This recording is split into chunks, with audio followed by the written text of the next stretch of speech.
Well, yet another edition of Raw's in the books. Sounds so excited. God. It's like 93 degrees outside. It's like I don't want to do anything. Yeah, well, now you know how I felt for the last week, not being acclimatized to hot weather. April and I literally ran in 100-degree heat the other day. Wow. That's what you Yep. did to celebrate getting in HHN? One of her best friends actually is running with us now. Yeah, exactly. Surprise, everyone! I'm scaring this year, so yes, it's a celebration. I will not be doing anything involving WWE in September and October, which is normal, of course. Now there's more of an exclamation point to it. I'd still secretly hope that you scare the shit out of Mike Rowe somehow. I'm coming after you. No worries. The thing is, yeah, that's pretty much all I'm gonna say right now on the network. Mm-hmm. I may or may not bring. I probably won't bring it up moving forward. So yeah, you basically got the news here on this show because I have nothing else to talk about. We are going to be doing a podcast to announce the actual announcement of the official reveal of Halloween Horror Nights 28 coming up in the months to come. So probably sometime in August is when we're going to do so. Because right after that, I go right into rehearsals and right into the event itself. That's right after I get a Warp Tour. So yeah, I get to go to Warp Tour. Super excited about that too. So I love the fact that apparently trending today, or at least in the last few hours, was Jimmy Havoc Appreciation Day. what is this about? It's just giving props to Jimmy Havoc. I don't know. I'm okay with that, but why? I don't know. Revel in the fact that we got Joe Hendry in a major company with television now. That's good. Jimmy Havoc. Hang on. His birthday or something? So I don't know. No, he was born in March. So it's like,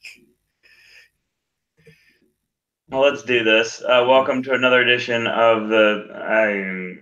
Yeah, we're gonna talk WWE, New Japan, and AAA are what we need to talk about. Yeah, we're gonna talk. We're gonna talk Raw tonight because I don't know why anymore. My name is Owen. I'm your moderator for this evening. Joining me, as always, is the true host of wrestling content on this network, and that is Ashley. Indeed. Yeah, I'm not gonna lie about that one. That's a shoot. So, sure. Yup. Sure is like, never mind, not finishing that statement online. Welcome. Let's do this, Ashley.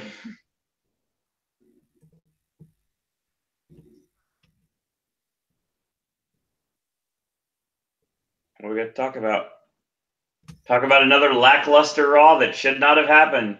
Another pay-per-view build-up that is a week too early. Yeah.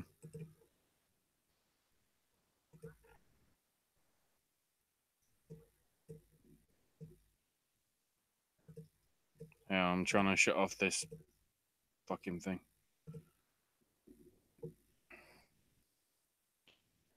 Apparently,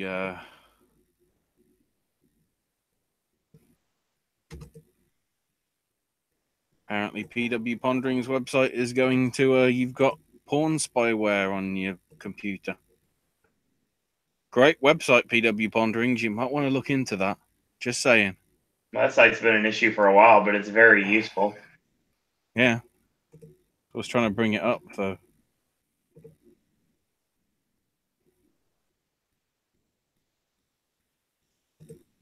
I'm trying to quickly, if I can, bring it up before. There we go.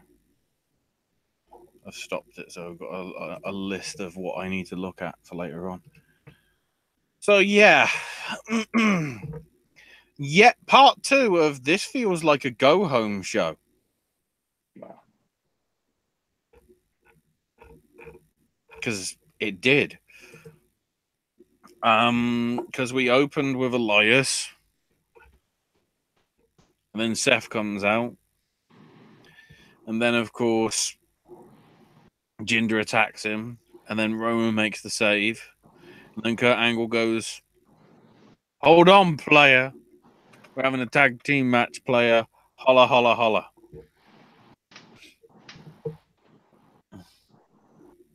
It was okay. Jonathan Coachman's on assignment, aka he's doing more fucking golf. So David Otunga's in.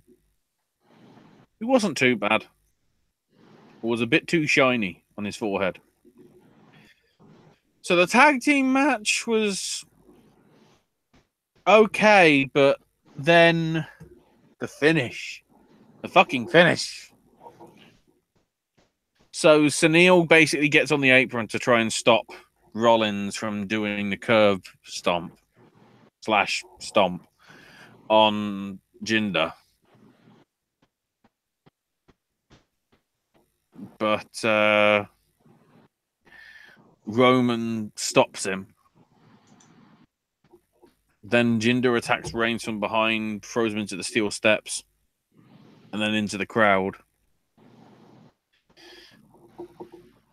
And Rollins does an enziguri on Elias and then hits the suicide dive on Mahal, but smacks his head very lifelike into the barrier, which leaves him wincing because they're playing up the stuff from last week. So Sunil grabs a steel chair, but Rollins turns and scares him. So then Sunil runs into the ring, drops the chair. Elias DDTs Seth on the chair in front of the referee. And the referee's like, "Oh, that's not allowed. That's not allowed. By the way, do you want to hit your finisher and win the match?" Yeah. So a chair brought in by a ringside manager that was used in full view at the referee is apparently not a disqualification. So it's backyard wrestling rules. Hang on. Anything goes.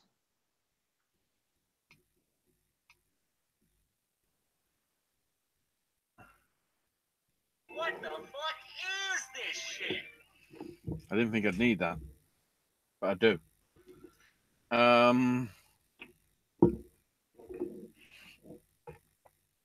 So now it's time for Bruce Pritchard being at ringside because they're plugging something to wrestle with. Or whatever. So Kurt Hawkins is in the ring. And at ringside there's a table of tacos. And basically, apparently, Kurt's at 199 losses in a row. But there won't be a 200th because if he wins tonight, everybody in the arena gets a free taco. Oh, that's good. So Kurt Hawkins brings over the jobber, who's apparently from Houston, Texas, because of course he is. His name is James Harden.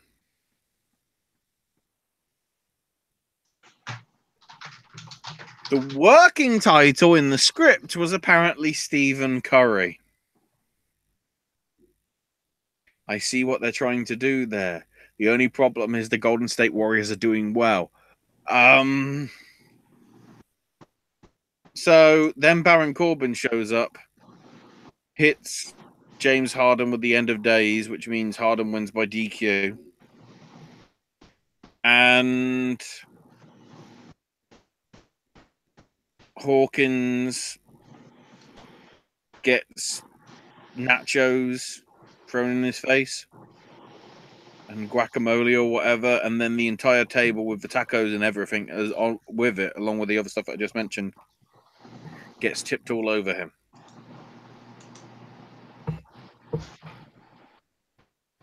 Who gives a fuck?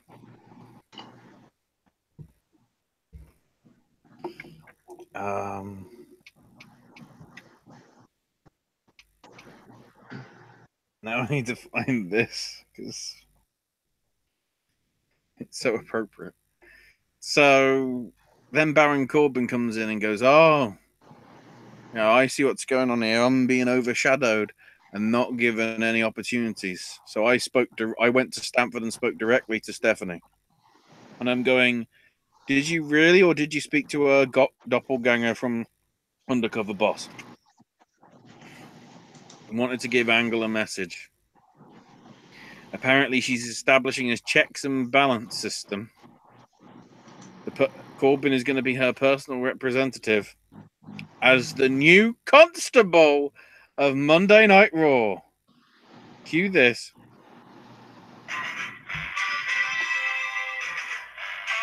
This needs to be a thing now. It's Constable Corbin to the Rockford File thing.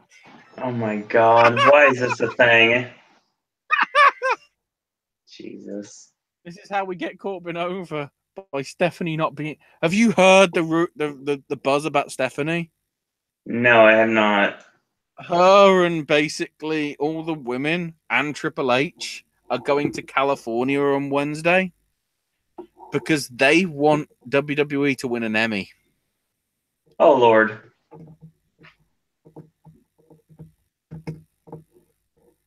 They want an Emmy.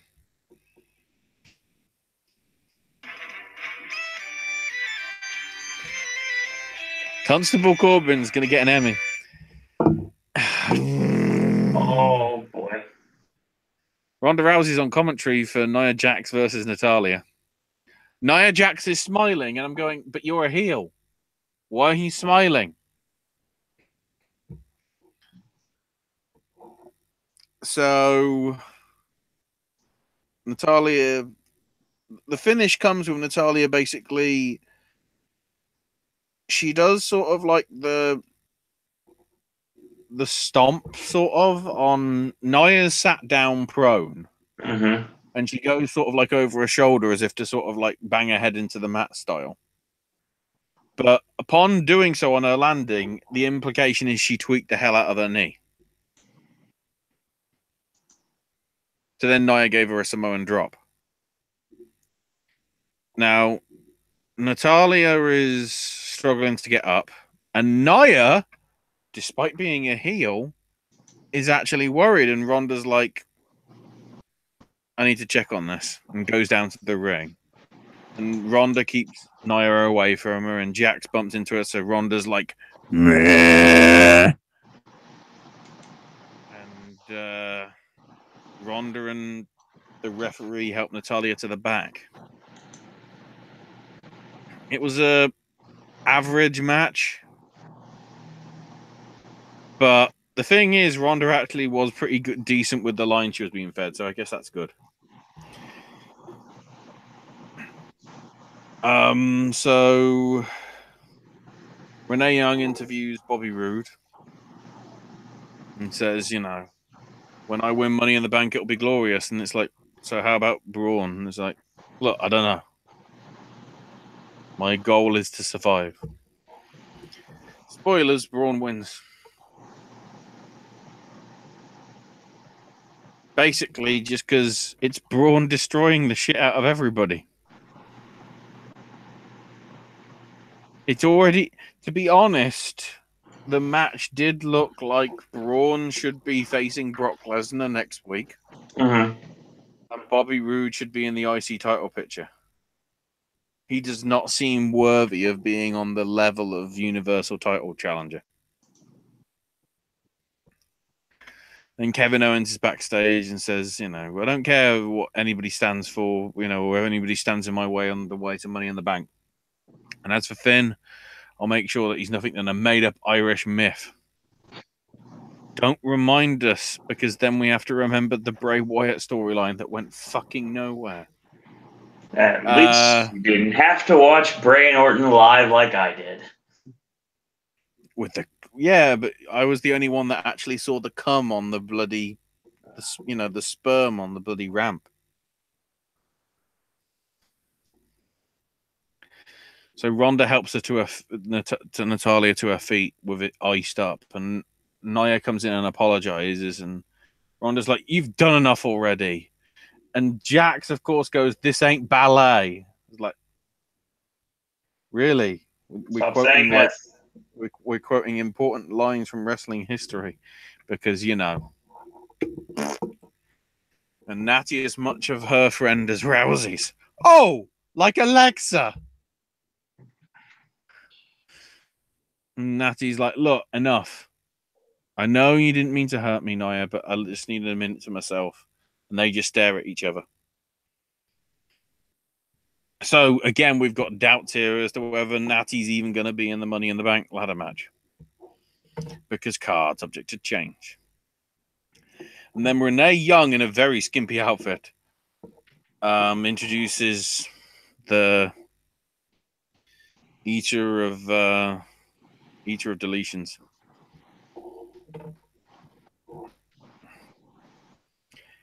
And basically says it don't matter who we face, because they will suffer and then they'll be deleted. So, time for the Battle Royal. Revival, Ascension, Heath Slater, Rhino, and Breezango are already in the ring. Titus Worldwide, B-Team, and Ziggler and McIntyre get entrances. Then the bell rings and JoJo goes, the following match is a tag team battle royal. Because they heard a bell, they're beating the fuck out of each other, apart from Ziggler and McIntyre, because they know that they've got to wait for their cue.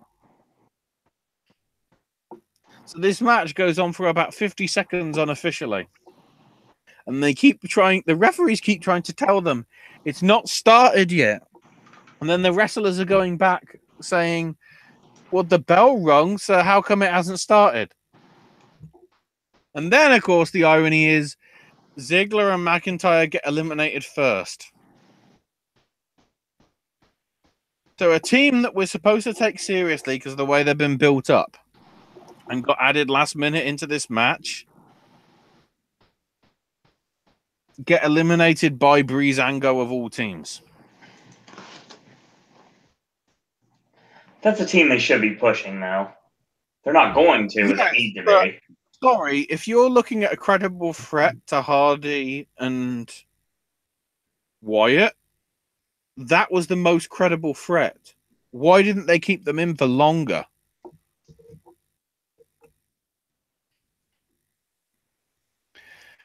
So Titus Worldwide got eliminated during the break by Revival. Then Ascension got eliminated. And then Breezango eliminated. I think it was Fandango taking out Victor. And then Dawson eliminating Fandango to get rid of them. Yeah, because I said F the Revival out loud. Then Dash got eliminated by Rhino. So then Rhino, the final two, the Rhino goes over the top rope and is sort of balancing there. And then Slater makes the save, picks Dallas up, but with momentum falls back into Rhino, who manages to fall off the apron, and so the B team win.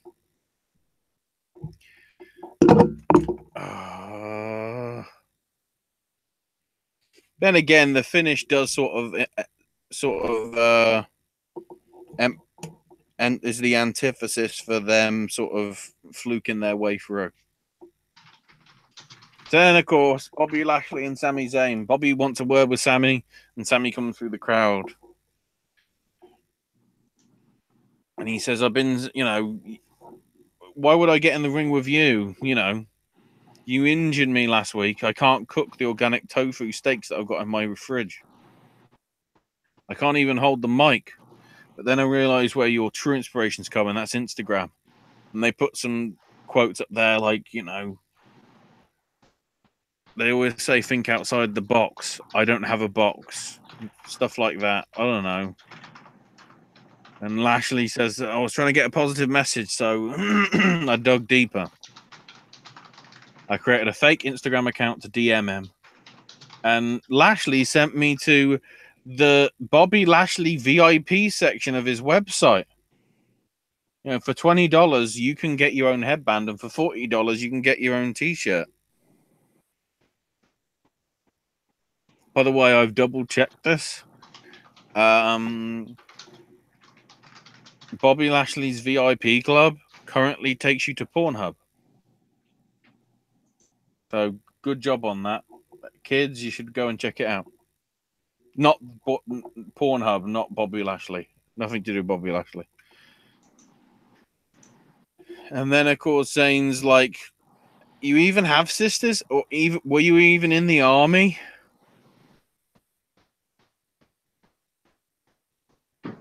I mean, like, think about it. TNA booked him better than this, and TNA went through a sack of shit over the last decade.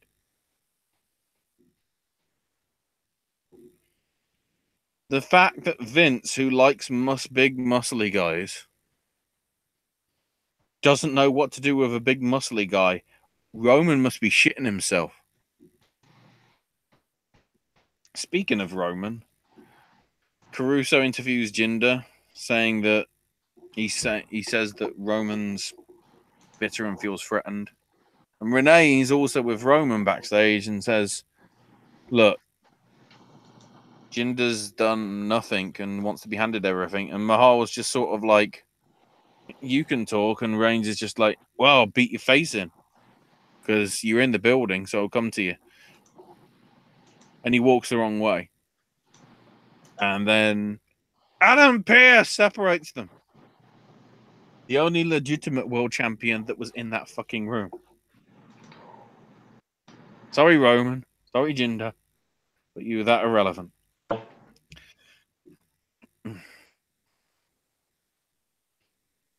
So it's Alexa Bliss, Sasha Banks, and Ember Moon versus the Riot Squad in a Y match. So very early on, Bliss sort of fakes a knee injury and limps away to the back. Never seen again. So if you wanted to see Alexa Bliss, too bad. You're not. So then Ember gets taken out.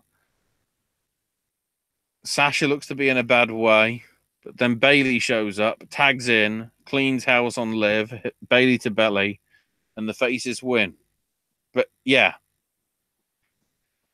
So Bayley, even though she wasn't even advertised to be in the match, is suddenly in the match and she wins it for her team. I would say this is the weirdest booking that I've heard all week. We'll get to AAA in a minute. The Baron Corbin's not happy and says, look, you better tell them that they lost, otherwise Stephanie.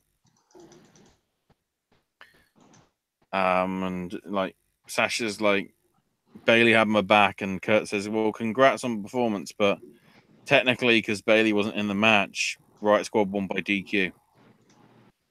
And, you know, Ember's pissed, and then Sasha just walks off. Not the fact that they sort of won the moral victory because they're back together. It was just like, well, fuck you. And then Baron Corbin's talking to John Cone. And I'm wondering whether it was supposed to be not mic'd.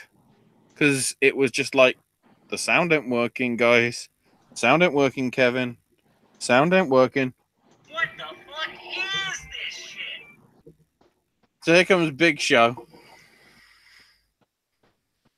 And he's surrounded by some of the US special athletes for the USA edition of the Special Olympics. Wants the crowd to sort of be appreciative of them. And Big Show says that he's proud to be with them.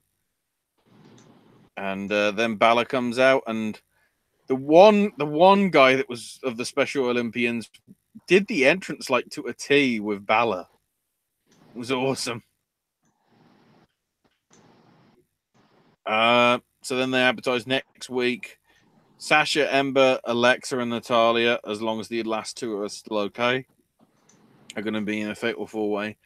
As will Balor, Strowman, Rude, and Owens. And there'll also be a face-to-face meeting between Ronda and Naya. And a who gives a fuck deal. So the main event, it should be good because it was Balor and Owens, but it felt too slow. There was a lot of like rest holds. I don't know whether this is still the jet lag that's afflicting them and everything. It could be. And then, of course, the referee just randomly said, oh, Kevin, you're beating him up in the corner too much. That's a DQ. But then what and then, just to be really weird, but also sort of save the segment at the same time, they decided to do Money in the Bank ladder spots. So Kevin went up and was teasing a frog splash off the ladder, but couldn't, I guess, due to vertigo. Yep. He contracted it off Sammy. I don't know. Sure. So Finn stopped him, and Finn went up to the second to last rung of the ladder and did a coup de grace off it. So we know he ain't doing that move in 12, 13 days. Otherwise, you know. So yeah, it's just not very good TV. It didn't look that good either. When you're trying to hype up what you technically consider is the biggest of your not big four pay-per-views, that says a lot. I would say.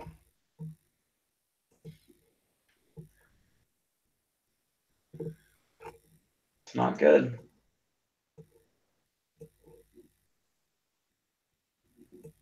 Just another lackluster edition of Raw as we roll on to the. I don't know why we're spending 4 hours on pay-per-view anymore when no one can get through a 3-hour Raw anymore. Who knows? To some extent, who cares? Yeah. So, the first thing I have to bring up, because of how bloody ridiculous it was, is the AAA show that was on Twitch last night. This motherfucking show.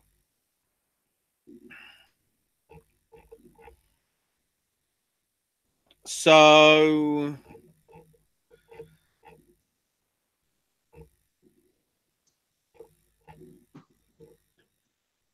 the deal here, actually, I might see if I can get the F4W stuff about it rather than Cubs fan, even though it's probably the same stuff anyway.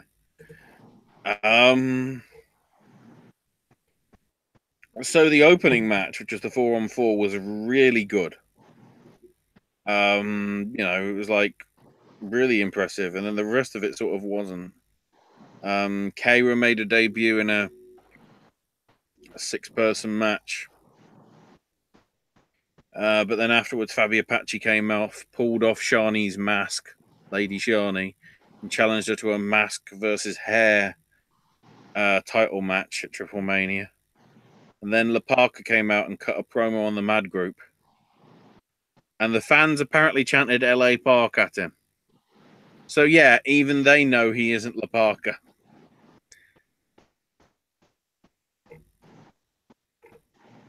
So then El Tejano, Juventud Guerrero, who was earlier in the night attacked by Vampiro and Killer Cross, beat La Mascara, Maximo, and Pagano. Aerostar won a 6-way featuring Golden Magic, Darby Allin, Australian Suicide Crap, Sammy Guevara, and Drago. It was decent. So then Cross, Guerrero, and a limping hooded figure that the announcer said was Conan came out. And because he came out to Conan's music and all that. And Juventud cut a promo, and then the hooded man took off his hood, and it was Jeff Jarrett. And Jarrett challenged Dr. Wagner Jr. to make the title match, which was supposed to be him versus Mysterio, a triple threat. And then La Parka made the save for the faces. Then Rhea Scorpion, Brian Cage, and El Hirdif Fantasma beat Psycho Clown, Extreme Tiger, and Laredo Kid in a decent match, except the power went out in it. So the match had to go overly long because they needed to be able to get the lights on so people could see the finish. Great job, guys. Los OGT beat El Poder del Norte in the hair versus hair match. Mocho Cotta Jr., Carla Brava Jr., and Tito Santana, no, not that one, got their hairs cut. and all 6 guys lift each other's arms afterwards. So then we get to this AAA mega title match. So Jarrett did nothing. Then Wagner and Mysterio started teaming up on Jarrett. El Hijo de Tarantes, the heel ref, started interfering and fast counting for Jarrett, tripping Mysterio, etc., etc. And then Wagner laid out the referee. So then somebody dressed as La Parka in a ref shirt ran out, that clearly wasn't La Parka, counted 2 for Wagner, but then stopped. You know, Vince Russo style. And Jarrett stole a pin sort of with a roll-up. Fake La Parka fast counted to give Jarrett the win. And Vampiro came out and unmasked this fake La Parka. And oh, look, it's actually Conan. Except the camera shot just showed Vampiro's face when he pulled the mask off. So you never got the payoff properly. Great camera work, guys. Then the heels come out and lay out Vampiro. Ray Wagner and Mysterio. And then all of a sudden, randomly, Phoenix shows up to chase Mad off. Because reasons.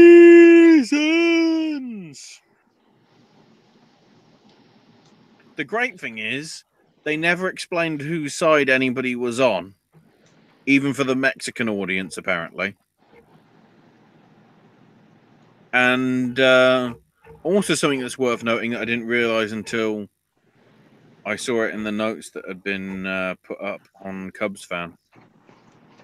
You want to know the last time the title changed hands fair and square without any controversies afterwards, Owen? I'm going to guess it was probably in the mid-2000s. No, we're not going that far. December 2014. Because El Tejano dropped the belt to Alberto. Right. Alberto then fucked off to WWE. That belt was then won in some sort of reclamation match against Tejano, who never lost a title because he was stripped of it due to apparently some sort of big injury in a match, even though he wasn't. Then Johnny Mundo got the belt off him, but then he dropped the title to Ray Wagner, and as soon as he dropped the title, Johnny Impact was gone for good.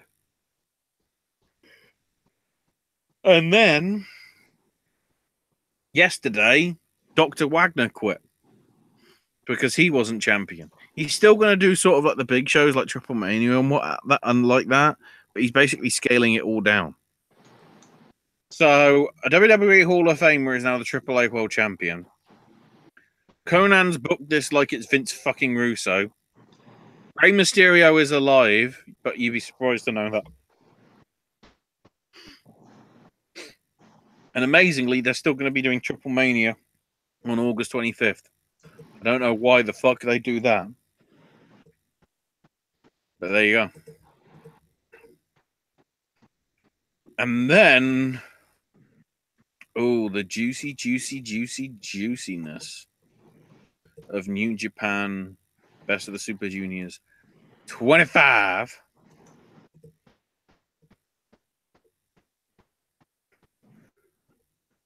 So the big stuff to come out of this, arguably, Taichi posing with the Never title over the fallen Goto, because obviously there was no Elgin there. Marty Skull attacked Tanahashi after their match, which Skull and Yujiro beat Hiroshi and Hanare with. Then Liger, who was on commentary, had enough and made the save. So we're getting Liger, Tanahashi, and Rey Mysterio against Marty Skull, Yujiro, and I'm guessing Ishimori? Probably. That makes the most sense to me. Then we had LIJ. Obviously minus Hiromu versus Taguchi, Dragon Lee, ACH, and Kushida, which LIJ won. But then Jericho showed up on a video and said, look, I'll admit it. I didn't headline Bukuden Hall back in '97 when you were there, but I did headline Wrestle Kingdom 12. And hell, that must really get in your craw. Because I've heard about you not getting the main event of Wrestle Kingdom 8. So we're bringing that shit up as well. It's like, okay, it's okay. You don't have to know who I am. You don't need to know, because I'm going to help you become a star. Because then you'll know who I am. And then said, I can't wait. June 9th. Osaka Joe Hall. Fuckface! Okada and Ospreay beat Ibushi and Chase Owens.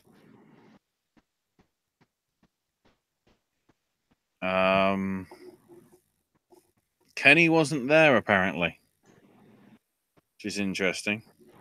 Although Owens did try and go for the package pile driver. Okada blocked it, though. Hit the drop kick and then hit Kevin Owens with a V-trigger. He's stealing moves. He's not Mega Man. And then I double-checked. This match went about 35 minutes. Takahashi beating Ishimori. This is one of the best matches of the year. Outright. Yet alone from the junior division. Really good back and forth. Really good selling. And Takahashi winning with the time bomb. And then get to the mic and says, I don't like being called best of the Super Juniors because I'm taking it all the way to the actual junior heavyweight title. And then Ospreay comes out and congratulates him and says, look, I've beaten you twice and I'll do it again in Osaka. And Hiromu goes, thank you, meow. This is our Super Junior tournament. My dream is to take back the title and wear the belt around the waist at Kurikan Hall. And of course, they were happy. And streamers. And then brilliantly, with all the stuff he was doing with the trophy, I don't know how, he managed to break the bloody trophy. He's so strong. So the New Japan Dominion card, as of so far, there might be other matches getting added in the next couple of hours. But will probably be after we've gone. So the ones that we know, we've got the 2 out of 3 falls, no time limit match between Okada and Omega. Naito versus Jericho. Evil and Sanada versus the Young Bucks for the tag titles. The Naito Jericho one is for the IC title, by the way. The Never Openweight title up for grabs in a triple threat with Goto, Elgin, and Taichi. Ospreay defends the junior heavyweight title against Takahashi. And then Mysterio, Liger, and Tanahashi versus the Bullet Club. Some combination of the Bullet Club. And all that. Defy Wrestling up in I think it was a show in Canada. I'm not sorry, up in Washington. I'm not sure though. The big stuff to note from that, I would argue, Shane Strickland beating Darby Allin in a TKO. Joey Ryan and Randy Myers went to a no contest, which then became them teaming up to beat Drexel and Dr. Cleaver. Nicole Matthews beat Zia Brookside. And Matt Sydal beat Matt Riddle. Pretty solid. I'll quickly mention GCW. Even though, did you hear about this shit that was stirring up last week that I only found out about after we went off air? I mean, I saw that they did their tournament, but I haven't seen anything about it, really.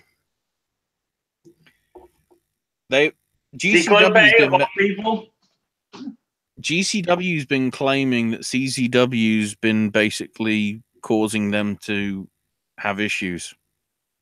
I mean, it wouldn't be shocking. They're claiming that basically they're saying, oh, these guys do deathmatch wrestling, and so they're getting kicked out of buildings 48 hours beforehand and stuff. Oh, yeah, I used to work for companies that did that. Supposedly they're actively doing that, and of course CCW is denying it all. Then again, keep in mind, GCW is the guys that tried to illegally hijack Cage of Death last year to try and plug their own show.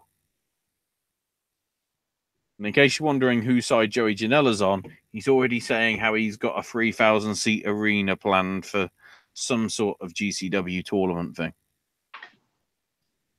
I don't know how full it'd be, but yeah, but Cyclope won. That happened. So with the Ring of Honor TV tapings, one-man team won, beating Ryan Nova and Josie. Then Dalton cuts a promo on having to defend the title at Hammerstein Ballroom. And then Taven's out talking about the Kingdom conspiracy and saying that he's the rightful champ. And then Vinny Marseglia and TK attacked him from behind. Something I didn't realize about Vinny Marseglia until I saw a video about it. This guy has tried to be every single wrestler that you've ever known. I mean, his attires have been akin to CM Punk, to Randy Orton, to Bray Wyatt. Basically, what's popular in WWE, that's the character he becomes. So I'm trying to work out whether that means he's going to become Roman Reigns. I don't know. Kenny King beat Jonathan Gresham. Josh Woods beat Facade. Sumi Sakai and Stella Gray beat Riley Shepard and Gabby Ortiz. In a no DQ, no count out match, Bully Ray beat Cheeseburger.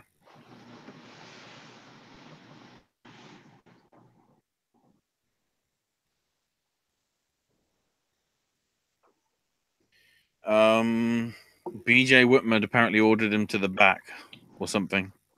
Colt Cabana, who was cheering him on. So Kelly Klein beat Jenny Rose, which the rumor is that could be, Mandy Leon might be the one that's gone.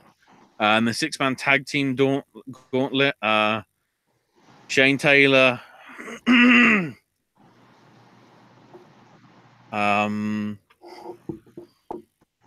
Chuck Taylor and Eli Easom, along with Kenny King won. So they are challenging for the 6-man belts, apparently. Taven beat Ultimo Guerrero, which they didn't really care about. And then Guerrero basically said, I'm coming back with help to challenge for the 6-man titles. Well, they already did. It was called Chuck Taylor and Eli Eason. But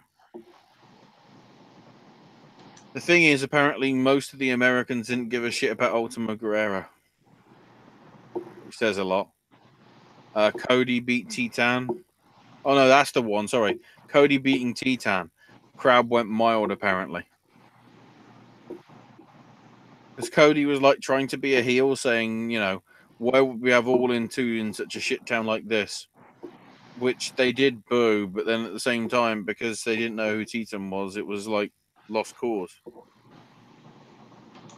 Chucky T lost to Jay Lethal. And then the Hung Bucks beat Punishment Martinez and the Briscoes. And then Cody came out to rescue them, and the Briscoes just went basically saying, you can't take the titles from us. We'll see you best in the world. And stuff.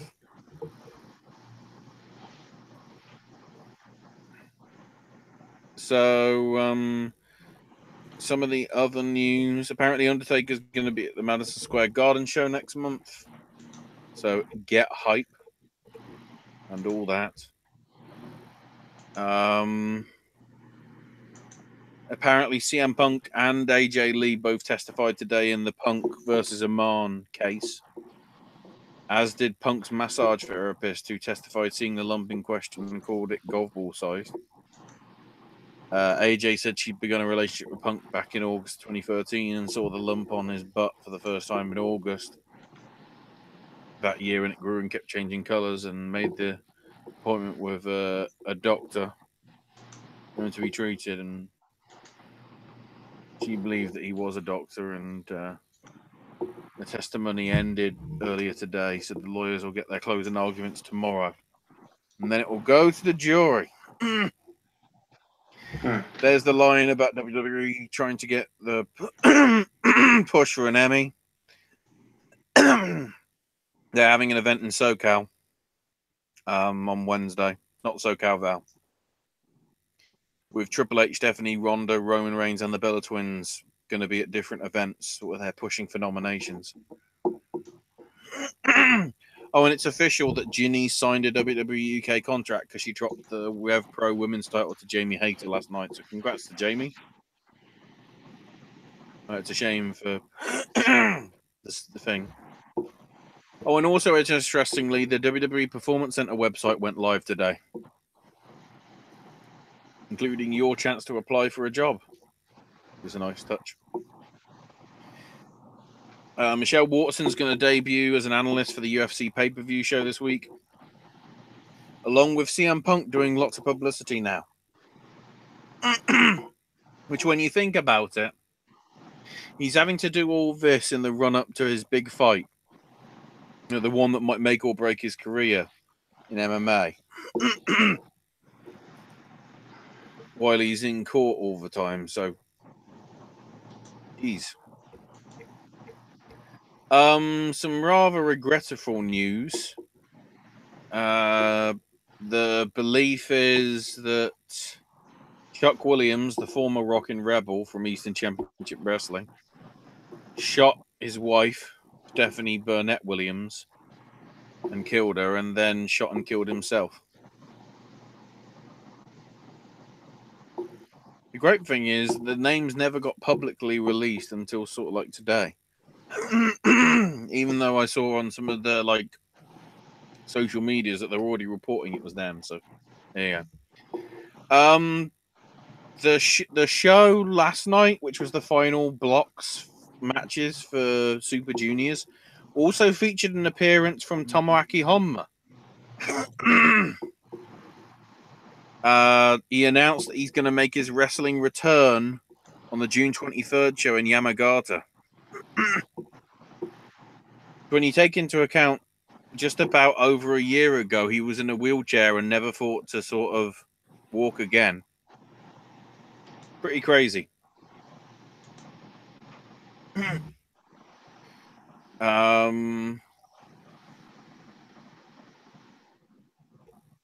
think there was anything major happening in Stardom from what I can see. Although Hana Kimura and Kagetsu, I think, are both coming over for Ring of Honor stuff for the pay-per-view. So we'll see what's going on there. Taiji Ishimori is going to be at Slammiversary 2018. Nice. In what capacity, we don't know. But some people are going, this is obviously Don Callis and whatever. Being Don. Being legendary, if you will. Zeta got released. The Mae Young Classic competitor. Also one of the Ely brothers. You know, those like big black twins. One got released, but the other one stayed on. So who the fuck knows? It's official as well now with Impact that the Grand Championship and the World Championship have merged. Yep. And it's Aries against Moose at Slammiversary. Yeah, that's a thing. The Yemen branch of Al Qaeda mentioned the Greatest Royal Rumble as one of the sinful projects that the Saudi prince is involved in. They said, quote, disbelieving wrestlers exposed their privates. When did that happen? Nobody was wearing budgie smugglers from what I remember. And on most of them, apparently, was the sign of the cross in front of a mixed gathering of young Muslim men and women. So look into that how you will. June 15th, you can put in your calendar for the WWE Celebrity Undercover Boss with Stephanie McMahon.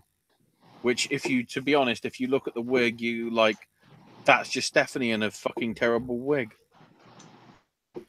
Kevin Owens got verified again on Twitter, so he wants Shania Twain to sing his favorite song when he sees her in concert later this summer, which is only appropriate, and all that. D'Angelo Williams got involved at the TNA show with Aries and all that stuff. Sammy Callahan wants apparently on Chris Jericho's boat or something. I don't know. Something like that. Congrats to Johnny Mundo and Taya Valkyrie getting married this weekend. And all that. Oh, and Pete Dunne and Millie McKenzie are the Pro Wrestling Revolver Tag Champs. Because that randomly happened on a show. Of course it did. Let's see if there's anything else in here, because I guess I didn't read these notes from Friday. It's just Mexico stuff. Oh, one of the fights on the UFC show from Utica, Jody Escobar versus Jessica Aguilar, got cancelled by the State Athletic Commission. Basically, both made weight, but Aguilar claims that that wasn't allowed to compete because she had chapped lips. So, who knows? Because that sounds like a weird excuse. If it was real, that just seems very odd. And now to the British wrestling, because, I know about that stuff and whatever.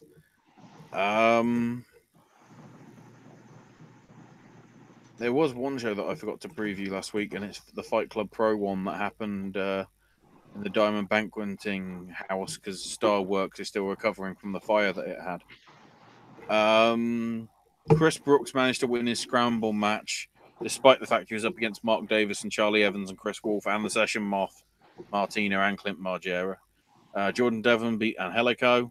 I think that match was actually refereed by Trent Seven because, of course, he's out injured and whatever. Omari beat Kyle Fletcher, retaining the Infinite Trophy. Tyler Bate beat MK McKinnon. The Pro Wrestling Revolver tag titles changed hands. And Travis Banks beat Low Key in you actually showed up to this one show. And then the over-the-top stuff over in Ireland, Commissioner Trent Seven kept changing the stipulation of the Angel Cruz Fabulous Nikki match. First, it was an invisible steel cage match. Then a first blood match. Then a rumble match. And then overall, Angel Cruz won. And had Nikki won, Seven promised him a match at WrestleMania Access. Well, actually, he said, I'll give you a match at WrestleMania Access. Also, Morven Hype beat Team White Wolf. Sean Guinness beat Damian Corvin. Don't think he's related. B Call beat Dan Barry. The Rapture beat Team OTT.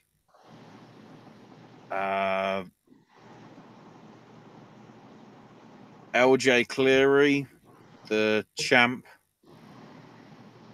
beat Tyler Bate and Chris Wolf in a triple threat to retain the gender-neutral title.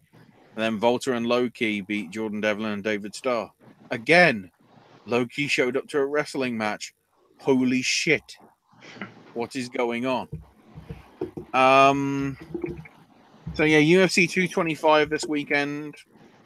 I mean, it's fucking annoying. We've got Dominion. We've got apparently as well with the E3 stuff. I might be doing daily videos from tomorrow. Because tomorrow Destiny 2 is announcing its second year's worth of content. Sony's literally doing announcements every day from Wednesday through Sunday, even before their press conference on Monday. Square Enix is teasing something to be revealed before their thing. So's Ubisoft. And then we've actually got the press conferences themselves. EA Saturday. Bethesda and their Fallout 76 thing, which again got leaked before time. And also Microsoft with who knows what. They need to put something leak out to sort of get people interested in their stuff, because people are more excited about all the other shows now. And then Monday we've got Ubisoft, Square Enix, the PC gaming show in Sony, and then the Nintendo stuff on Tuesday. I'm having to put off seeing Jurassic World because this E3 is looking ridiculous. On top of that, we've also got UFC 225 from Chicago, from the United Center, so a bit different. A rather stacked card, considering that Rashad Evans is only on the Fight Pass prelims, and Claudia Gadelha and Carla Esparza and Alistair Overeem and Curtis Blades are on Fox Sports 1, yet CM Punk and Michael Jackson's on pay-per-view. Also, we've got Andrei Arlovsky versus Tai Tuivasa, Holly Holm versus Megan Anderson, and then 2 title matches. Rafael dos Anjos versus Colby Covington for the interim welterweight title, and then Robert Whittaker defending the middleweight title against Yoel Romero. So, it's all going down. I've got questions in chat. Oh, good. Or my comments in chat. Sorry, guys. I was trying to check something out. We also didn't do Impact spoilers either from Canada. Oh, I can get them up. But first, Hyro asked, where the hell was AOP? Yeah, that is the question. Not really. That is the question. Hyro says, was Raw a decent show this week? Better than last week, but not by much, in all honesty. One Triple S is glad Taiji Ishimori is going to be with Impact. Yeah, same here. I like seeing him work live. It's fun. Jeremy Mills just got home from work.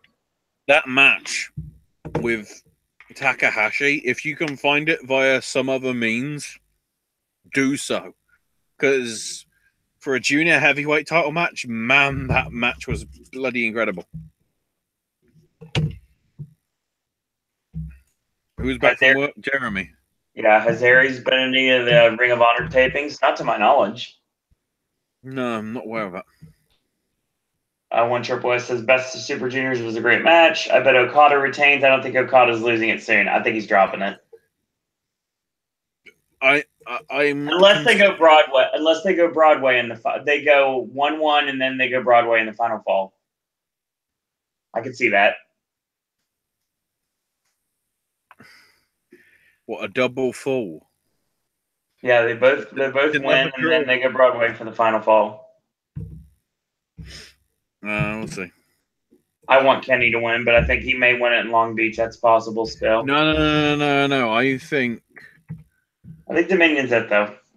I think it's actually looking like the title might actually be changing hands. I think Kenny wins. I think Cody wins the Ring of Honor title, and there's your title. I honestly think if you considering we can't have Cody versus Omega at All In, the next best thing is have All In be the IWG heavyweight title rematch between Okada and Omega. That's what I would do.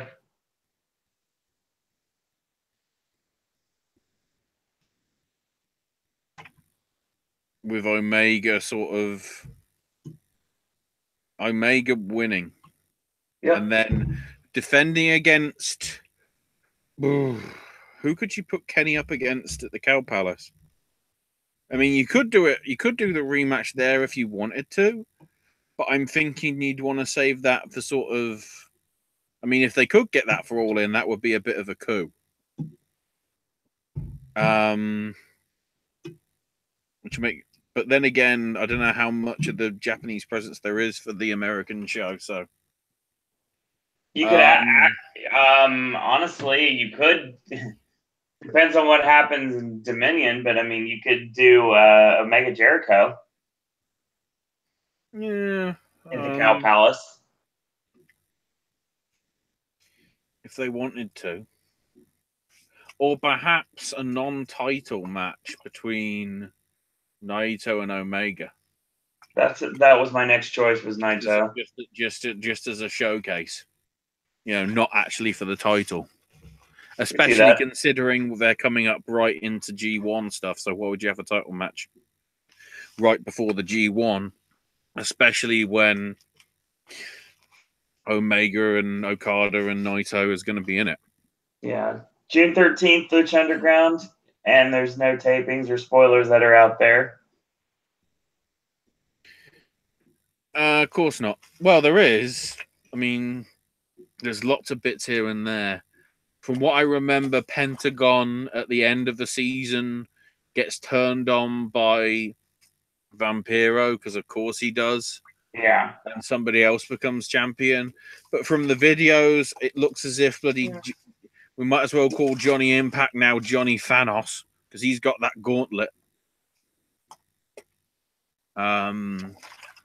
Dario Cueto's put on a wig to make himself look like his dad. I don't know. When Triple S says, can you see Jay White dropping the U.S. title? Yeah, easily. Cow Palace. He needs to drop it like I now. think they might give it to Juice Robinson. It's about time. I've been saying it for months. Juice was getting a title, and I really, really thought he'd take the never open weight from Goto, but nope, they're gonna go ahead and do the U.S. title, and I'm fine with that. I'm totally fine with that. So the tapings from Canada for Impact Wrestling. Day 1, Desi Hit Squad beat Z&E. Rich Swann beats Trevor Lee. Eli Drake over Grado. With Joe Hendry and Katarina Lee. That's a good combo. Desmond Xavier and Andrew Everett was in a no contest. Madison Rayne beat Tessa Blanchard. Then she teamed up with Ali to beat Sue Young and Casey Spinelli. Aiden Prince beat Austin Aries in a big old upset, I guess. Matt Sydal and Congo Kong beat L1 and El Reverso. Desmond Xavier beat Phil Atlas. Katarina Lee with Grado beat Rebel. Thank fucking God. And Killer Cross beat Fowler Bar in a why the fuck are you not in AAA, you twat? See, here's an interesting thing. Just reading how this obviously I've went on record without over embellishing that I'm this Grado Katarina Lee thing seems very familiar. Probably because we've seen it before. Because it seems like with the addition of Joe Hendry, we've got Jimmy Jacobs, Lacey, and Austin Aries all over again. Whee! And I'm okay with that. Matt Sydal and Desmond Xavier went to a no contest. Ray Phoenix and Rich Swann went to a no contest. Oh my fucking God, what the fuck happened here, guys? OVE beat Pentagon Jr., Ray Phoenix and Rich Swann. Brian Cage over Congo Kong. Ali and Shotzi Blackheart's match went to a no contest. Then Ali teamed up with Kira Hogan to beat Shotzi Blackheart and Tessa Blanchard. The OGs, which is Hernandez and Homicide. So I guess they're back. Maybe. Beat somebody. Joe Hendry beat Eli Drake, which is more of a sign of is Eli Drake actually gone, considering I've heard his contract is up this week.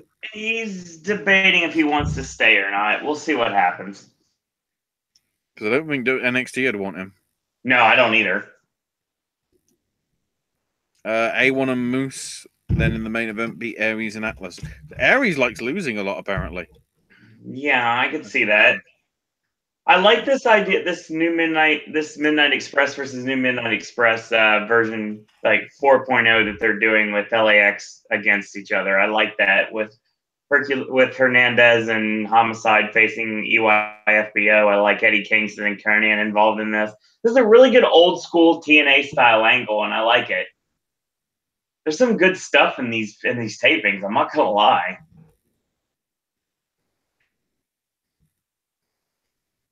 Too bad I won't get to see Impact live.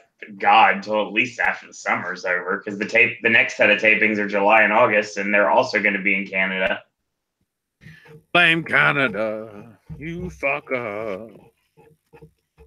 Hyra says, "Do we see Jericho?" Because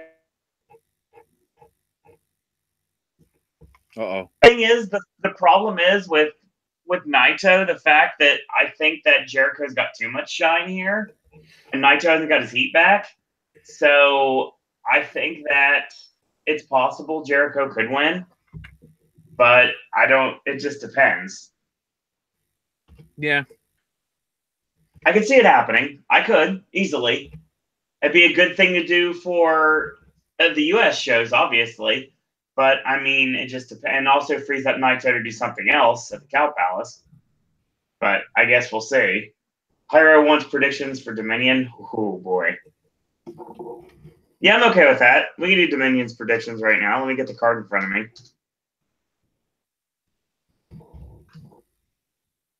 All right. Well, the card. Hang on. Better go to njpw1972.com to get the full card because the wiki is not accurate. Wiki has 6 matches. Oh on shit! It. It got posted up. It's actually on New Japan's website, so I'll be able to give you the list outright of what we've got. So the opening match will be Goody. Shoen Yo versus Kanemaru and El Desperado. I'm guessing that's for the junior belts. I would say so. Yo, there's the card. Sweet. Found it. So, God. I think Shoen Yo retain. They had a great showing at Best of Super Juniors and definitely proved that they're going to be a force to be reckoned with in the juniors division of singles. But I don't think they're dropping at Dominion. I don't. That'd be dumb at this point. But then again, those junior tag belts flip back and forth so many times. I mean, anything's possible.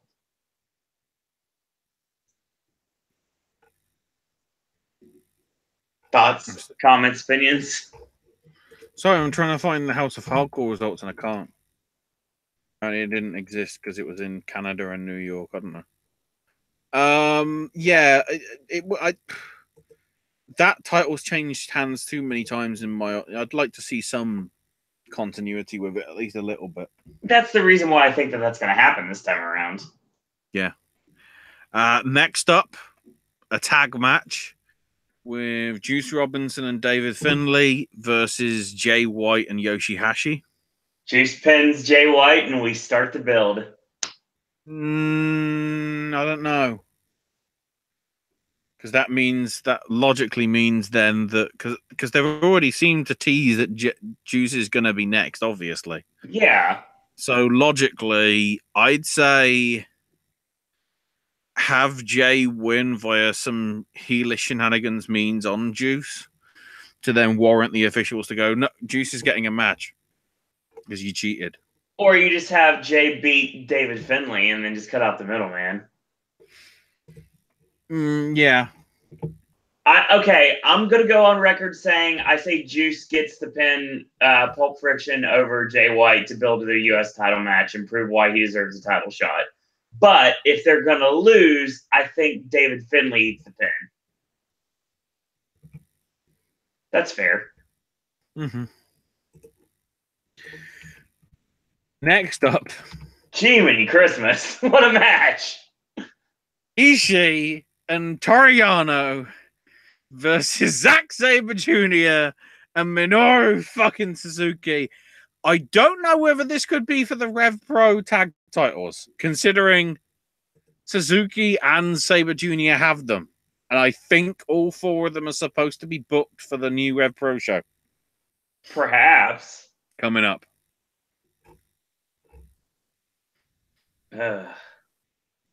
All signs point to Suzuki and Sabre winning if it's a title match, but this weird booking that New Japan has with Toriano, I could see Yano beating Sabre with his infamous roll up if they want to go that route too.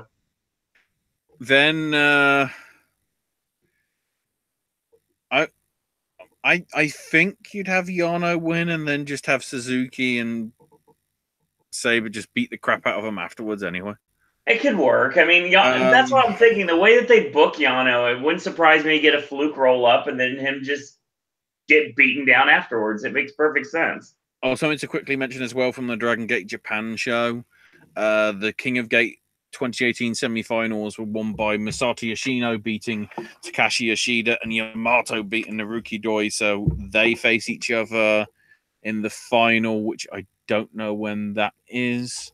It might be at the next Kurikan Hall show or it might be at a show coming up later on in the month. I'm not sure. So match 4 for Dominion will be the Never Openweight title, with Goto defending against Elgin and Taichi. If you want to cause a proper surprise, give it to Taichi. I was thinking that. But maybe Michael Elgin has paid his dues and all the things that have been happening in his personal life. And maybe it's time to give him another belt. Or we just throw out the middleman and have Goto retain. Maybe it's not time for him to drop it yet. So then... I see where you're coming from, though. Then, yes! Something I've been calling for months now. So the second half of the show, if they do that, which they probably won't, will begin with Evil and Sonata defending the IWGP Senior Tag titles against the Young Bucks.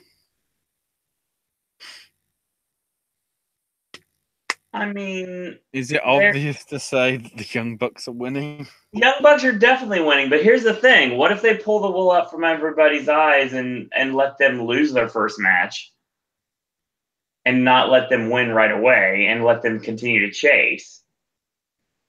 But... What, they win Tag World Grand Prix and then win at Wrestle Kingdom? It's possible, but honestly, I really think that they've been there, done that in the junior tag division. I've been saying for months on the Wednesday show normally that this show is basically devolving into that pretty much the Bucks are winning these belts. They are 100%, and I would not be surprised if they win the Ring of Honor tag belts once again as well very soon. So I mean, they're going back to being literal the kings of wrestling when it comes to tag team division. So yeah, Bucks winning. Then great night for both of them. Takahashi, Liger, and Mysterio versus Cody, Skull, and Hangman Page. Fucking Taiji Ishimori is not working this show. This is official. A weird match. Neither is Yujiro. What's going on? So, there's a lot of ways you can book this. You can book the juniors and have like Marty go over on Mysterio or vice versa, or have like Marty go over on Liger. You can have. I've got a feeling this is sort of an indication that Cody might be in the G1 because this could build towards Tanahashi and Cody in some shape or form in G1.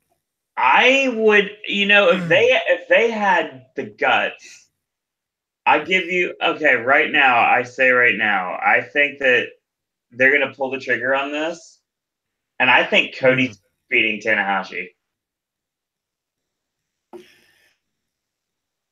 Just to mess with everybody.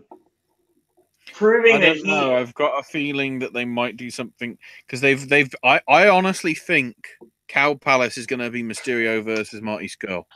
I think it's a very good possibility, and I think that could, like I said, that could very well play into the finish of this match. Unless they do Liger Mysterio because they never did it the last time. I guess we'll see.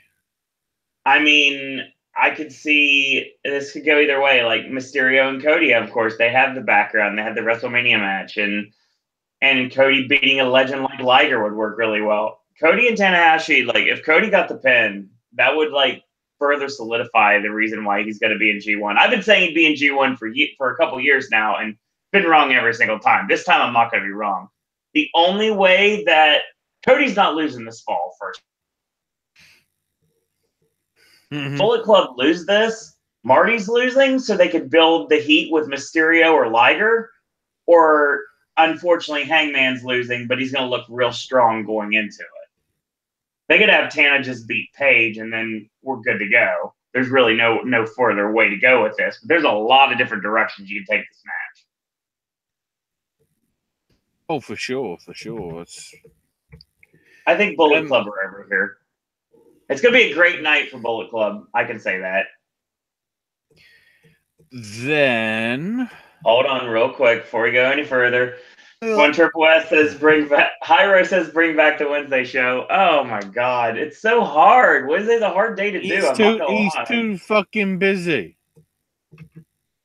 with his life and lifey life stuff. Yeah, in other words, that start with L and with E as well. The thing is, because lifey life is another word that begins with starts with L and ends with E. So One Triple S says David Finley is Irish Trevor Lee. Yeah, I can see that. Hyro says, can he ever get his U.S. title rematch? No, but I think that's something you can build later if you really want to. One Triple S says Naito's. Goto loses the title, has flipped to Goto for like 2 years. I mean, yeah, right, but I mean, he could still retain. If the Young Bucks lose, they beat the Briscoes. I mean, I think the Young Bucks are going to beat the Briscoes anyway because I think they're building it. Hyro says, could Cody interfere in Omega's match or if he loses or wins and attacks him? We'll get to that. And if Okada wins, who is next? Because he's beaten everything and everyone. I don't know. I mean, if you want to do that with the Omega Okada thing, I think that would ruin a match which is already hyped enough. It doesn't need overbooking. No, it totally does not. Not this time. This is it. The reason why it worked all 3 times is because the Bucks and Gato did barely anything. Exactly. They watched in the first 2, and then the G1 one. Neither of them were even there at ringside for either one. There's going to come a point. I know we're getting ahead of ourselves. There's going to come a point in the 2 out of 3 falls matchup that the Bucks are going to try to come to the ringside area because obviously you have Kota Ibushi. They're going to be there too. They're going to try to come to ringside and they're going to have to doubt themselves whether they want to do it or not. And this is going to be to the point where Okada has Omega's number 100%. Like has him. I'm going to say there's going to be juice in the match. I think that he's going to have him like pretty much dead to rights. And the Bucks are going to go think about trying to throw the towel in, and Kota Ibushi is going to stop them. And then that's when it happens. But, I mean, we'll get to that as we move forward. Oh, wait. We got notes on... Oh, I can't even remember. Blanked it. Fuck it. Match number 7. Oh, man. Ospreay defending the junior heavyweight title against Hiromu. It's tough. Could literally go either way. To be honest, I don't know whether you want to do Hiromu versus Mysterio if they were to go that direction. I mean, Ospreay could just retain by the skin of his teeth. I could see that and maybe set up a rematch. And then Ospreay is due a rematch with Bushi anyway. Right. Because, you know, per sort of like the deal with like the G1, Bushi did beat him. Exactly. I'm going to say Ospreay retains. Ospreay retains, and maybe Bushi's probably going to be one that I wouldn't mind either way. No, not at all. I'm just wondering how the fuck Hiromu's going to do as good a match, if at all better, than what we had this week. That was the climax. This will just feel like, oh, it was good, but not brilliant. Right. Then 60-minute time limit for the Intercontinental title. Jericho challenging Naito. I see a reason for either one of the answers here. No, I honestly think Naito's winning because Jericho's still busy with his Fozzy stuff, isn't he? Jericho's still busy, but the thing about it, you also got to look at it from another perspective that gives you another reason to believe that Jericho's losing is the fact that he's got way too much heat in this match. Naito's got almost nothing on him. What you laughing at? Fuck face. The key thing to note is like over New Japan G1 time. I mean, at the start of it, he's doing some gigs in Illinois and Wisconsin. And then they're going on a European tour from July 26th all the way through to August the 12th. So it pretty much rules him out of... He could technically do the Cow Palace if he wanted to. And drop the belt back to Naito. Whether they do that just for a month, though, I don't know whether that would mean anything. I think it's just basically to further solidify the fact that Chris Jericho is the greatest Intercontinental Champion of all time. He had to go to Japan in order to make that happen. Is worth noting. Oh, apparently Fozzie's playing the Orpheum in Tampa, Florida. That's Evil City, isn't it? It's the wrong place. I don't know many Orpheums in the Tampa area. The last gig that they've got listed is October 6th. Mm-hmm. So we'll see what comes out of that anyway. I mean, I see a reason why either one could happen at this point. And then some match between Okada and Omega. I don't know if you've heard of them. Maybe. I've double checked. The Sabre Suzuki Yano Ishii match is apparently just a standard match. Okay. There is no titles on the line. So, yeah, I could see. I've got a feeling this probably just got updated like an hour ago. Probably. Because if you remember when Raw finished, like the last time, they had the Zack Sabre Jr. random press conference. Yes. So I'm guessing they did it just at that time to try and catch the diehards who were going to sleep, going, Saturday, man! Motherfucking Saturday! Oh, God. I'm still trying to work out whether I'm going to be able to live stream it on... Well, not live stream it directly, but live stream my reactions on Twitch. I still need to get that sorted out over the week. And if it does, I'll be tweeting the shit out of it and making sure that Owen retweets about it as well.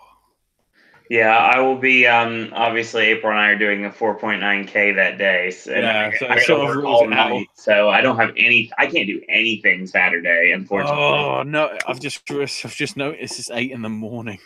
No. Yeah, I will literally be starting to run by the time that happens.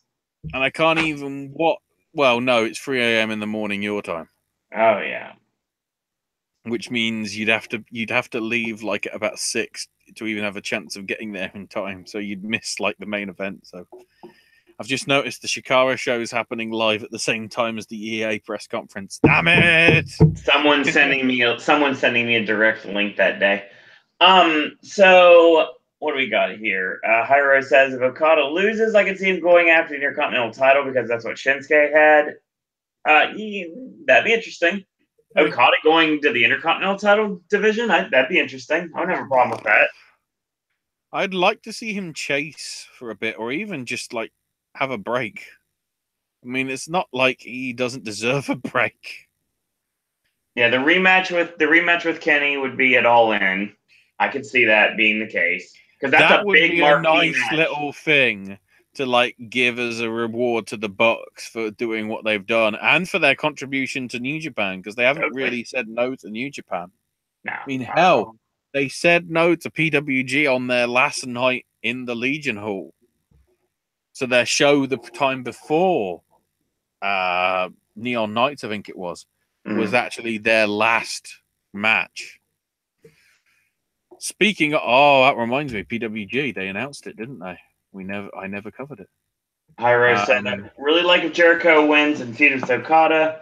And One Triple S says, when Ospreay wins or if Ospreay wins, maybe Mysterio confronts him after the match. Potentially. So yeah, the card announced for July 13th, Tremendous 5, aka the 15th anniversary. Jeff Cobb versus Joey Janela. Ray Horus versus Penta El Zero Miedo. Mm-hmm. Considering how well the Horus match did last time, oh boy. Ray Phoenix versus Trevor Lee. Dalton Castle versus David Starr. Matt Perhaps. Riddle versus Marty Scurll. Brody King versus Volta in a non-title match. And the Young Bucks face the Rascals for the PWG World Tag Titles in the Globe Theatre. Tickets will be going on sale June 14th at 8 p.m. Pacific. So be ready for 5 minutes worth of being able to buy tickets. Yeah, And then I mean, gone. there's a couple things real quick. One Triple S says Okada is still young. He could win the IC title late in his career like Tana. I could see that. And I think we are both, I don't know about Ashley, but I'm definitely under the opinion. I think we're both in the same ballpark right now. We both thinking the same way. The fact that Kenny Omega will finally become IWGP Heavyweight Champion on just. They need to give him some sort of reward. Yep. Because I think if he feels sort of loyalty, he won't go walking to the E for at least No, he will not. year. Because he knows that even if he isn't champ, let's say by Wrestle Kingdom or beyond, he is a true face of that brand. It'll be interesting to see how that crowd is. Yeah, I agree. Because there seems to be some sort of growing resentment about Okada still being champion. Yeah, I can see that. He's putting on good matches and everything, but people are like, you've had the belt for, hang on, let's find the numbers. IWGP Heavyweight Championship list of reigns. He's held the belt for 714 days, and that's as of now. It'll be, 719 or 720? Which means he's the longest running consecutive champ by about 5 months. Because before that, Shinya Hashimoto, the 19th champion, if you count, because they do count them as numbers, don't they? Because I remember when they had Okada, he's 65th. Hashimoto had the belt for 489 days. So add on another 230.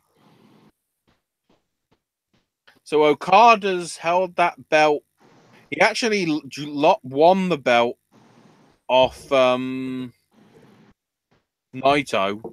at Dominion 2016. So at least event-wise, even though it isn't exactly to the date, it'll be the 2-year anniversary of him holding that belt. He's broken all the records. 12 successful defenses, which is more than Tana. He has the most combined days. He beat Tana with that a couple of months back. He hasn't got the most reigns, but he could easily catch up with that over the years to Tanahashi anyway. Plus, Kensuke Sasaki and Tetsuya Fujinami are ahead of him anyway, so he's still got a few wins to be able to do that and whatever. So, and he'd also be I'm trying to think, at least in terms of Gaijins that have won. I mean, Vader won in 89. Would we class Salman Hashimikov as? I know he's from Russia, but would that be classified? Because he's not Japanese. I think technically speaking, yeah, I'd say so. Have a look through the list. Scott Norton back in 98. And 2001. Bob Sapp back in 04. Lesnar. which I think the title then got stripped off him because of Inoki and all that. Mm. So, which means, yes, the IWGP title that Kurt Angle held doesn't officially exist. And then obviously AJ was the last one back in 2015. I think for all his efforts and everything, Omega deserves at least a run with the belt, even if it is for a couple of months or whatever, or even 1 month. He's going to have a long... I have a feeling he's going to have a long run with the title. Drops the belt at Wrestle Kingdom and then leaves into the sunset, maybe? That's a style. That's a possibility. If they wanted to do that. Or perhaps even have the title change hands if they do the Garden. If it happens. I'd do the Garden.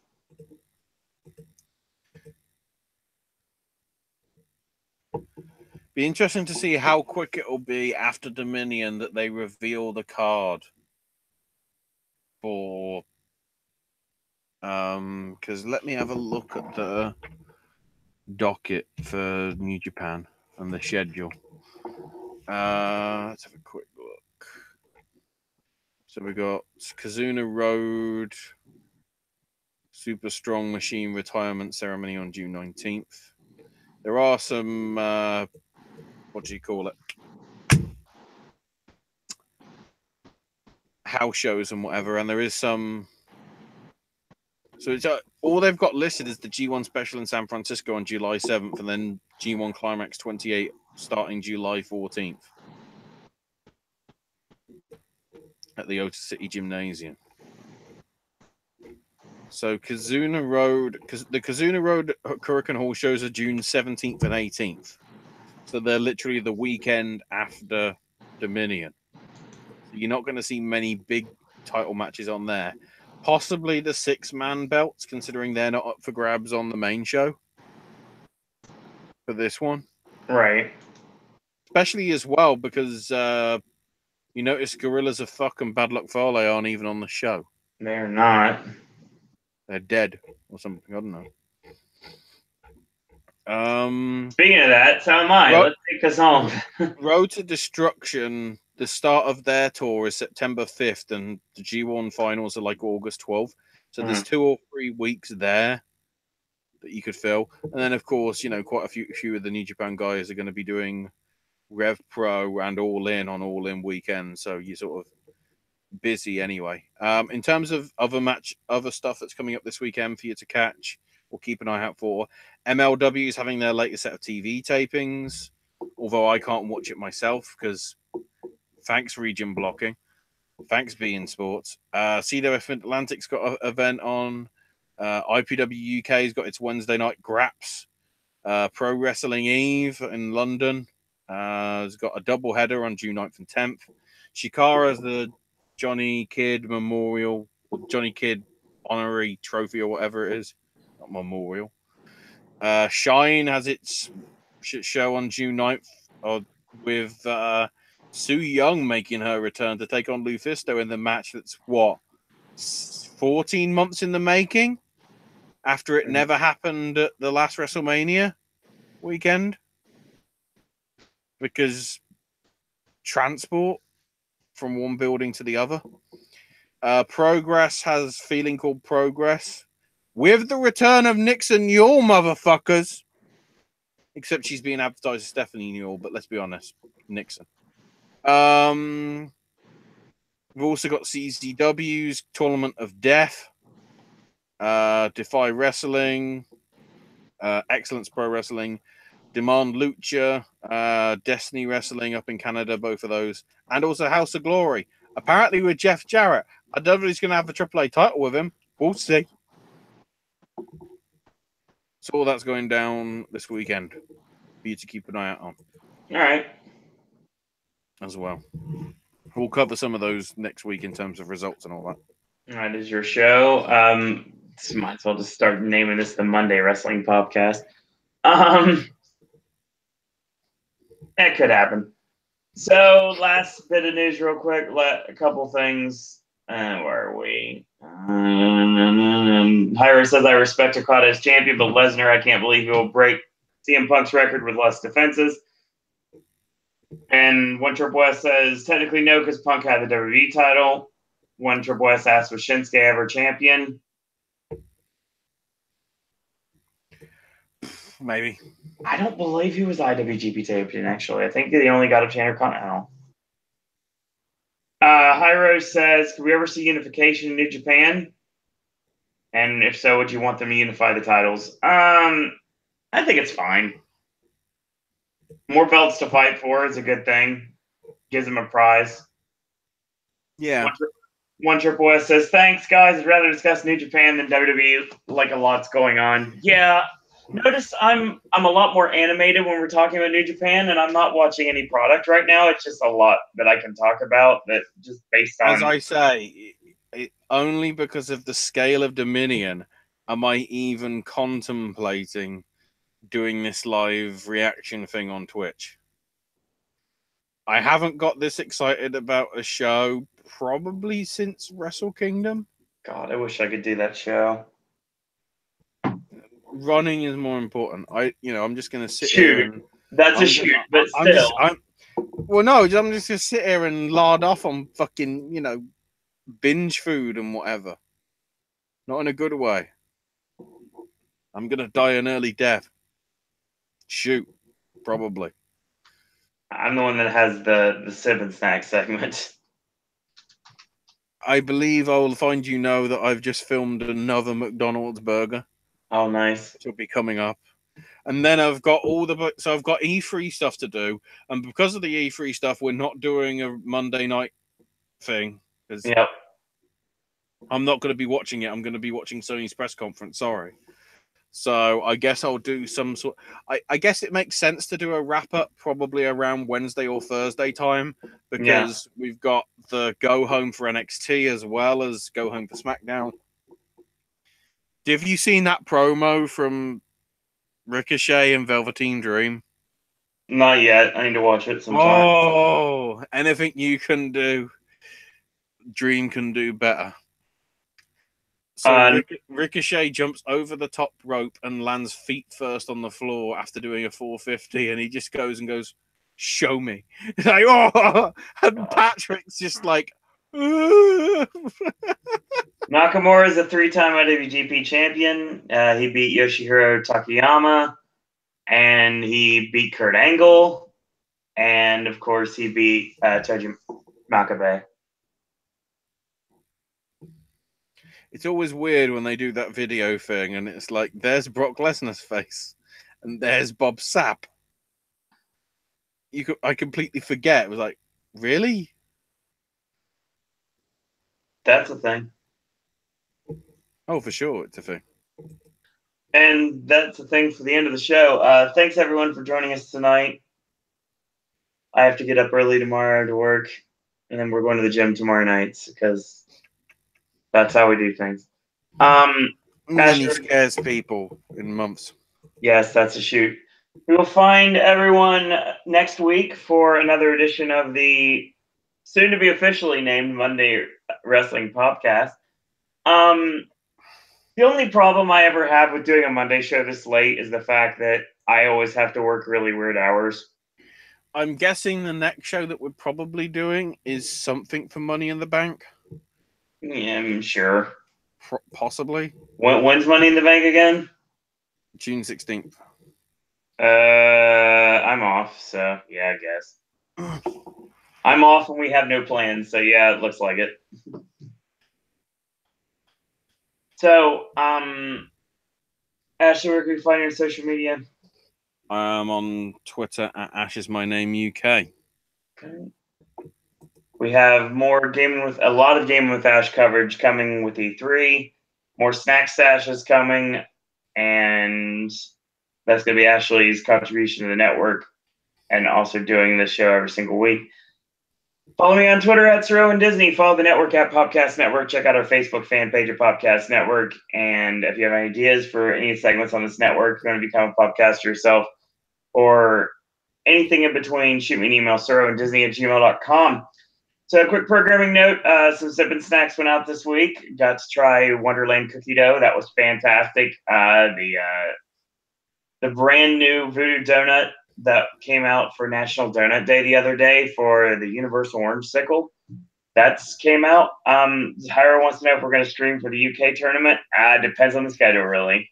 I don't even know what the timing of that is.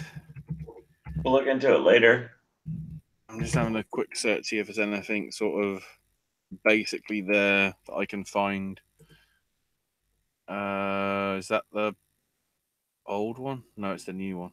We got times. No, I don't want the brackets. I want fucking times. I haven't got any times listed, but I'm guessing it's probably going to be in the afternoon before Raw. In which case, I'm guessing Mauro and Nigel doing the commentary, which means Nigel will have to be replaced on 205 Live by somebody.